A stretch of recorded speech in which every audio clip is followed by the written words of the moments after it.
नमस्कार। पहला दगड़ियों में पंकज रौतेला, आप देख रहे हैं उत्तराखंड न्यूज। उत्तराखंड की अस्थायी राजधानी देहरादून से एक चौंकाने वाली और बड़ी सहमा देने वाली खबर आज दिन भर चर्चा में रही है। और चर्चा इस बात की है कि आपराधिक घटनाओं पर लगाम लगती नहीं दिख रही है। दावे तमाम किए जाते हैं, लेकिन उन दावों पर अपराधी अपनी वारदातों को अंजाम देकर भारी होने का एहसास दिखाते हैं। भारीपन का एहसास अपराधी करा जाते हैं और वो देवभूमि से बाहर निकल भी जाते हैं। दोस्तों, खबर कुछ यूं कि इस बार ये कहा गया शुरुआती दौर में कि एक दूसरे को पछाड़ने और आपसी विवाद के चक्कर में दो गाड़ियां देहरादून की सड़कों पर फर्राटा भर रही थी, अंधाधुंध तरीके से चल रही थी। और इसी दौरान दोनों गाड़ियों में जो लोग सवार थे उनके बीच फायरिंग तक हुई और फायरिंग का खामियाजा पता क्या हुआ? पूर्व सैनिक को भुगतना पड़ा। Retired brigadier VK Joshi ji, इस दुनिया में जो सैनिक अपनी पूरी जिंदगी सीमा पर लड़ा, दुश्मनों से लड़ा, वो सैनिक सड़क पर इन सड़क छाप गुंडों की गोली का शिकार होकर इस दुनिया से चला गया। अब ये समस्या एक बहुत बड़ी ज्वलंत समस्या के तौर पर हमारे सामने है। क्या उत्तराखंड में अपराधी अपनी सेफ पनाहगाह मानते हैं और यहां अपराध कर भाग जाना या फिर किसी को मौत के घाट उतार कर चला जाना इतना आसान हो गया है? वजह क्या है, कारण क्या है, जानने की कोशिश करेंगे। मेरे साथ एक खास मेहमान जुड़े हुए हैं, उनसे आपका परिचय कराता हूं। पीसी थपलियाल साहब पूर्व सैनिक हैं और राज्य आंदोलनकारी रहे हैं, मंचों का नेतृत्व करते रहे हैं। बहुत स्वागत है आपका थपलियाल जी। स्वागत ऐसे वक्त में जब आपकी बिरादरी के ही retired brigadier VK Joshi ji इस दुनिया में नहीं रहे। सवाल जोशी जी को लेकर आज मैं इसलिए पूछ रहा हूं, अपने देहरादून नगरी ये रिटायर्ड लोगों की पहली पसंद है और यहाँ पर अब कोई सुरक्षित नहीं है। मुझे ऐसा लगता है, हमने छात्रों की हत्या देखी, हमने महिलाओं का गला रेतना देख लिया, अब हमने बुजुर्गों पर हमला देख लिया या बुजुर्गों की मौत किसी की गोली से देख ली।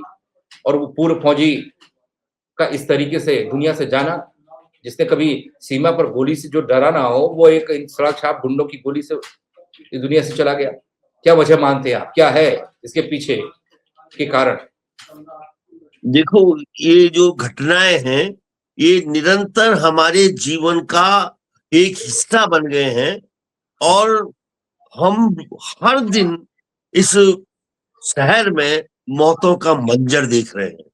और उन मौतों के मंजर में आज जब हमने अपने एक वरिष्ठ अधिकारी को खोया तो निश्चित रूप से पूर्व सैनिक बहुल्य इस राज्य में एक सवाल उठता है कि हम इस राज्य के गार्जियन हैं और इस राज्य की व्यवस्था पूरी तौर से फेल हो चुकी है, जिसको सिस्टम फेल्यूर बोलते हैं। और दूसरी ओर यहाँ की राज सत्ता कहती है 4 साल बेमिसाल और रजत और हजारों करोड़ खर्च कर रही है अपने प्रचार में ये सत्ता। और उस सत्ता का नंगा नाच, उस सत्ता की जो कमजोरियां, उस सत्ता की जो लूट, उसको देखने के लिए हम विवश हैं। हम विवश हैं अपने साथी को सड़क में मरते हुए देखकर, क्योंकि ये जो व्यवस्था है एक गूंगी बहरी व्यवस्था हो चुकी है। इन पे कोई असर नहीं पड़ता है। आपने देखा होगा कि जिस तरह से यहाँ पे रक्षा मंत्री आता है और ये उस पे मोहर लगा के कहता है कि ये धामी धाकड़ नहीं, ये तो धुरंधर है। ऐसे शब्दों से नवाज कर हमारे जो घाव है उसमें नमक छिड़कने का काम करते हैं इस सत्ता के भूखे भेड़िए। इन्होंने इस राज्य की जो एक फ्लेवर था, जो इस राज्य में जिनको देवभूमि कहते थे, रौतेला जी, वो राक्षस भूमि बन चुकी है। राक्षस भूमि बन चुकी है जी, राक्षस भूमि बन चुकी है जी। हम देखते हैं, हमने शिक्षा का हब एक नाम दिया अपने प्रदेश को और प्रदेश ने नाम कमाया और अपनी राजधानी ने नाम कमाया।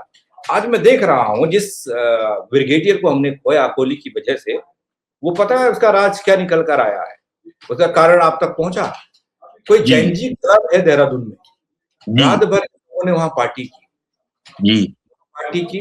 पार्टी करने के बाद सुबह सुबह जब उजाला हो ही रहा था, उसके बाद के निकल पड़े गाड़ियां लेकर अपना, जैसा आजकल दिखता है।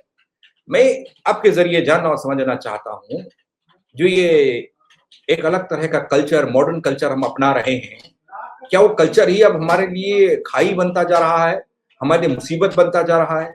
बाहरी लोग आते हैं, पार्टी करते हैं, शराब, ड्रग्स क्या क्या नहीं परोसी जा रही, खबरें आम रहती हैं, आती हैं। क्या ये बड़ा कारण है इस अपराध का? एक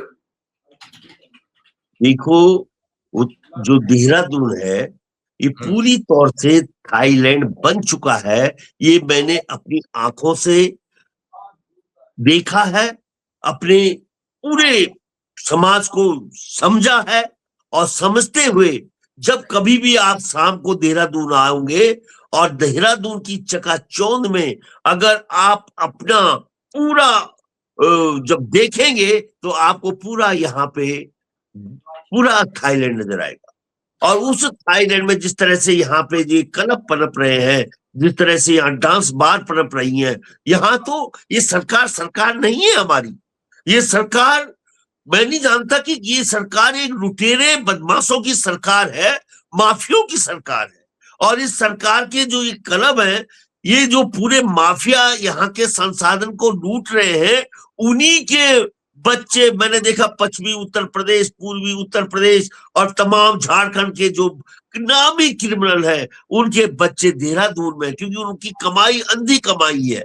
और अंधी कमाई का फायदा यहाँ के जो शिक्षक, जो यहाँ पे कॉलेजेस खुले हुए हैं, 12वीं तक का जो अभी तक की शिक्षा थी वो विश्वविख्यात थी, लेकिन 12वीं के बाद जो यहाँ पे हायर एजुकेशन, इंजीनियरिंग कॉलेज यहाँ पे खुले, लॉ कॉलेज यहाँ पे खुले और मेडिकल कॉलेज यहाँ पे खुले हैं, वो माफियों द्वारा संचालित कॉलेज खुले हुए हैं। आपको एक भी कॉलेज देहरादून में ऐसा नहीं मिलेगा जो किसी शिक्षाविद का हो। टोटली जो कभी पहले भूमि माफिया रहा हो, जो कभी खनन माफिया रहा हो, जो कभी शराब माफिया हो, उनके कॉलेजेस हैं। और उनके कॉलेजों में जिस तरह से एंट्री होती है कि किस तरह के बच्चे यहाँ पे आ रहे हैं, वो हमारे लिए बहुत बड़ी समस्या बन के आ गए हैं। मैं बहुत पहले भी कई चैनलों में ये बोला हूं कि अगर कोई देहरादून में बल्लूपुर से लेकर और सीधा रात को अगर चलेगा, और ये जो हमारा शिक्षा का जो इन्होंने सेंटर बनाया हुआ है, विदोली साइड में जाएगा, इस हमारे प्रेमनगर सिद्धोवाला साइड में जाएगा, तो टोटली ऐसा लगता है कि बंबई के रेड लाइट एरिया में आ गए हम। कोई देखने वाला नहीं है, कोई सुनने वाला नहीं है। ये बहुत बड़ी समस्या है कि यहाँ का जो पुलिस व्यवस्था है वो पूर्ण रूप से खत्म क्यों हुई है, उसके बहुत कारण है। क्योंकि राजनीति इतनी हावी हो चुकी है, वो राजनीति में जो ब्यूरोक्रेसी को है उसको निगल लिया है, यानी कार्यपालिका को संभाल लिया है उन्होंने। अगर आज बहुत लोगों ने मेरे को प्रेशर किया कि खबल्याल जी यहाँ पे पूर्व सैनिकों का आंदोलन करो, खबल्याल जी इस आवाज को उठाओ, मैंने कहा मैं आवाज उठाऊंगा तो जंगल में मोर नाचा किसने देखा, क्योंकि कोई भी अखबार ऐसा नहीं होगा जो इसको छापेगा। मैं बिल्कुल, कोई मेरी आवाज वही खत्म हो जाएगी सड़क पे। और जो जिस तरह से इन्होंने, आपने देखा नहीं 1000 करोड़ का बजट हमारे मुख्यमंत्री ने केवल मीडिया के लिए दुरुपयोग किया है अपना चेहरा चमकाने के लिए। किस तरह से बाहर की एजेंसीज को हमारा जो मुख्यमंत्री फीड कर रहा है, किस तरह से मुख्यमंत्री हमारे संसाधन बेच रहा है। ये मुख्यमंत्री सैनिक पुत्र तो है, लेकिन उत्तराखंड के लिए एक अभिशाप बनकर आया है। और उस अभिशाप में जिस तरह से यहाँ पे इन्होंने हमारी जनता का डिजिटल अरेस्ट कर दिया है, वो चिंतनीय विषय है। जनता मर चुकी है उत्तराखंड की, जनता में कुछ रहा ही नहीं कि जो संवेदनाएं होती थी कभी जनता में, जो हमने राज्य आंदोलन के समय में देखी थी, वो संवेदनाएं 25 साल में रजत जयंती आते आते खत्म हो चुकी है। अब हम कुछ लोग जो चिल्लाते हैं, जो चिंता करते हैं, हमारी स्थिति स्ट्रीट डॉग से ज्यादा कुछ नहीं। जबकि हम आंदोलन के टाइम के शेर थे, लेकिन आज हमारी स्थिति इस व्यवस्था ने खत्म कर दिया है। कोई सुनने वाला नहीं। ये स्थिति करनी रौतेला साहब, बहुत दुख होता है हमें। जी इसके लिए हमने राज्य लिया था। क्या स्थिति है बताइए आप कि जी कोई नियंत्रण नहीं, कोई कंट्रोल नहीं, पुलिस नाम की चीज नहीं है। पुलिस, आपने देखा होगा कि कई बच्चे देख रहा है कि वो बोल रहा है, एक बच्चा टीवी का, साहब हमारे साथ ऐसे ऐसे व्यवहार किया गया, लेकिन उस व्यवहार की इंक्वायरी करने वाला नहीं है। अंकिता हमारी किस तरह से मारी गई थी, उस अंकिता का हम कितना चिल्ला रहे हैं, लेकिन कितना 3.5 साल के बाद एक सीडी जो आई, उस सीडी में जो कुछ भी आया उसका जी संज्ञान सरकार नहीं ले रही है। अब नहीं ले रही तो क्या करे?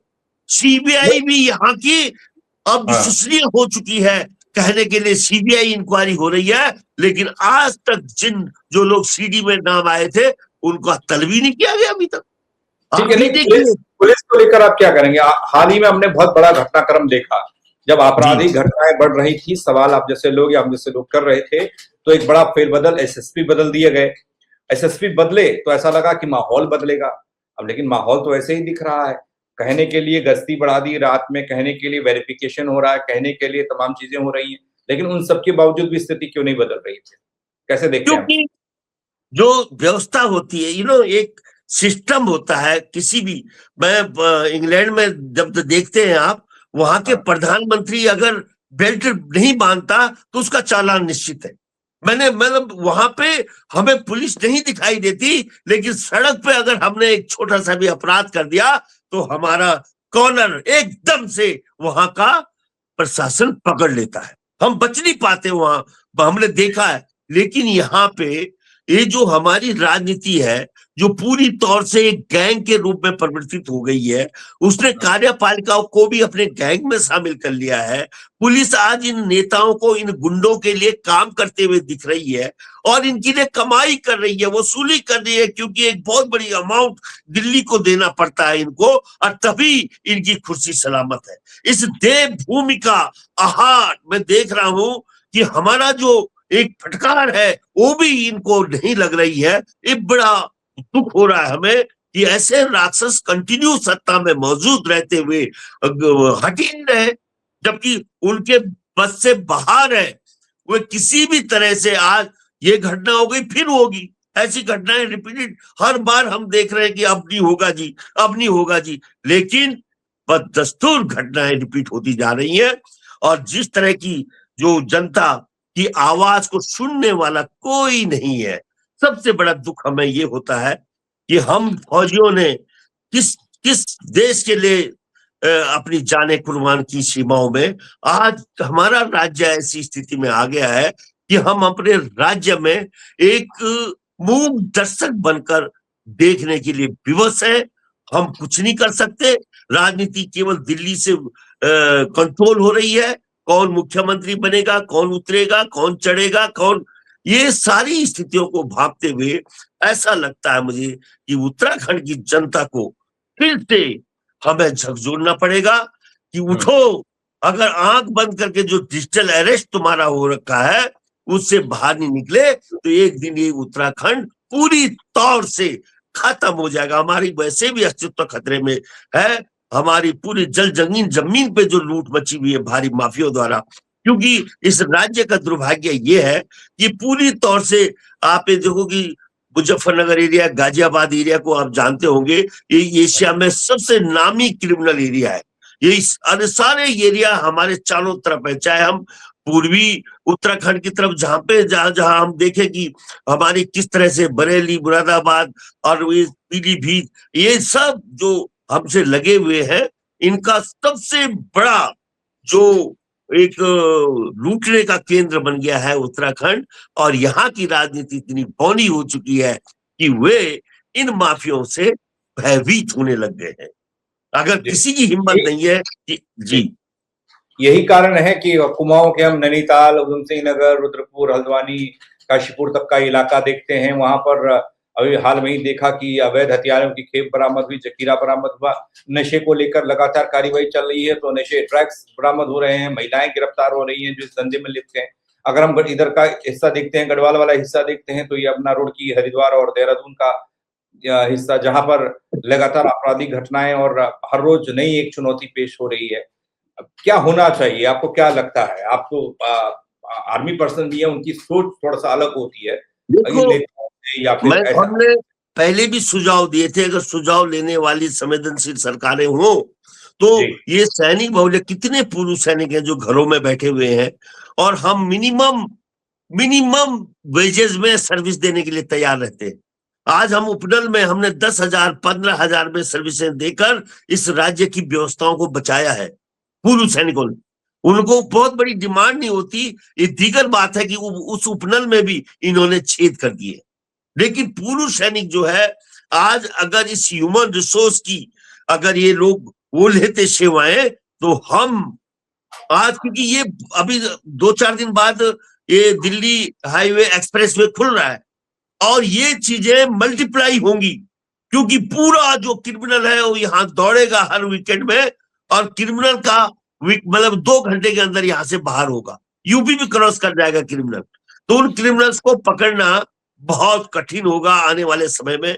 इसलिए संवेदनशील सरकार होती तो जी निश्चित रूप से पूर्व, अगर उनके पास नहीं है तनख्वाह देने के लिए पुलिस वालों को, वो नहीं पाल पा रहे हैं, तो सैनिकों को पुलिसिंग में जब दे सकते हैं। उपनल को एक बड़ी भारी जिम्मेदारी दे सकते हैं कि किस किस क्षेत्र में, स्पेशली पर्यटन पुलिस में यूज कर सकते हैं, क्योंकि पर्यटन का एक बहुत बड़ा अड्डा उत्तराखंड बनता जा रहा है, क्योंकि कश्मीर और हिमाचल में जो गतिविधियां थी, उससे ज्यादा जो संभावनाएं उस उत्तराखंड में दिखाई देती है। उन संभावनाओं को देखते हुए यहाँ की सरकार अगर लुटेरी सरकार न हो और यहाँ की सरकार अगर संवेदन जनमुखी सरकार हो, तो निश्चित रूप से ये बहुत बड़ी समस्या नहीं है जिसका हल नहीं किया जा सकता। इसलिए हम 27 में आप जैसे चैनल्स के माध्यम में हम जनता तक ये संदेश देंगे कि उठो, खड़े हो, और ऐसे जो पार्टियां हैं, जो ऐसे दल हैं, इनको नेस्ता नाबूद करो उत्तराखंड की धरती से। ये पूरी तौर से एक तो गैंग का स्वरूप धारण कर लिया है। वो ऑप्शन कौन सा है जो बढ़िया करेगा काम? देखिए, इसमें युवा कोशिश कर रहे हैं। युवाओं में आपने देखा होगा कि चाहे स्वाभिमान मोर्चा एक तेवरों में आगे आ रहा है। आपने देखा होगा कि उत्तराखंड क्रांति दल से भी बाहर से एनआरआई लोगों से तो बहुत समर्थन मिल रहा है, जो बाहर उत्तराखंड से प्रवासी भाई रह रहे हैं। उनकी बड़ी आशाएं उत्तराखंड क्रांति दल में टिकी हुई है। लेकिन उन फोर्सेस को किस तरह से हम विश्वसनीय बनाए, ये काम हम करने जा रहे हैं, और इस काम को पूर्व सैनिक बहुत ही मजबूती से करेंगे, मेरे को विश्वास है। क्योंकि हमने जब संसदीय चुनाव लड़ा था बॉबी पवन ने, तो पूर्व सैनिकों का अहम रोल रहा। हमने किसी भी तरह से माफियाओं का हाथ उसके तरफ नहीं बढ़ने दिया, और पूर्व सैनिकों ने अपने परिश्रम से, अपने धन बल के आधार पर इस लड़के को 1,00,000% वोट। इसमें एक चीज और है, मैं छोटा सा सवाल कर रहा हूँ, उसके बाद खत्म करूंगा चर्चा को। आपने 2 चीजों का जिक्र किया, व्यवस्था बदलने के लिए क्षेत्रीय लोगों का प्रतिनिधित्व होना या फिर उनकी सत्ता में आना जरूरी है। बॉबी पवार और यूकेडी का जिक्र किया, लेकिन दोनों की राह मुझे अलग दिखती है। ऐसे में कैसे संभव है? देखिए, ये जो माफिया है इतना ताकतवर है, ये हमें कट्टर नहीं होने देता। मैंने कब से, और मेरे को अनुभव है इनका काउंटर करने का, क्योंकि मैं इन प्रयासों से लगातार जूझ रहा हूं, और मैं मालूम है कि किस तरह से ये लोग हमें डिवाइड करते हैं। उन फैक्टरों को समझते हुए हम इनको एकजुट करने का प्रयास पूरी तौर से कर रहे हैं।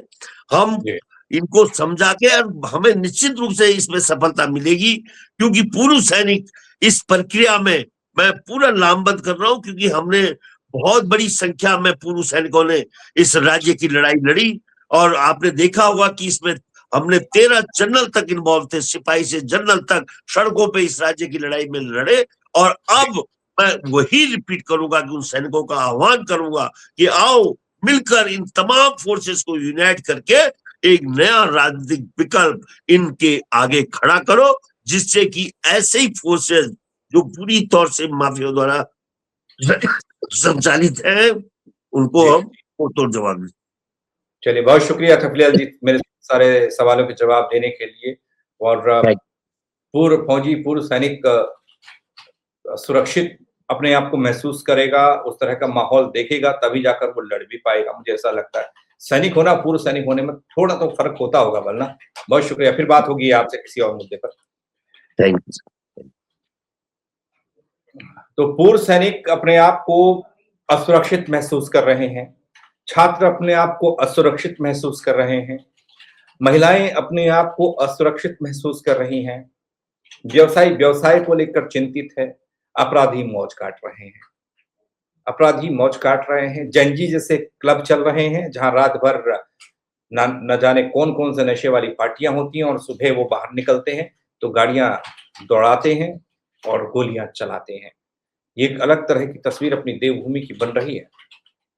आपको क्या लगता है क्यों बन रही है और क्या इसका समाधान है? कमेंट के ज़रिए आप लोग बताने के लिए स्वतंत्र हैं। फेसबुक पर चर्चा को देखेंगे तो फॉलो कीजिएगा, यूट्यूब पर सब्सक्राइब कीजिएगा, शेयर ज़रूर कीजिएगा दोस्तों और लोगों को भी दिखाइएगा, क्या-क्या समस्याएँ हैं, उसका समाधान कैसे हो सकता है? कुछ सवाल मेरे मन में थे जिनके जवाब खोजने की कोशिश की। बहुत शुक्रिया मेरे साथ जुड़ने के लिए आप सभी का। जय उत्तराखंड।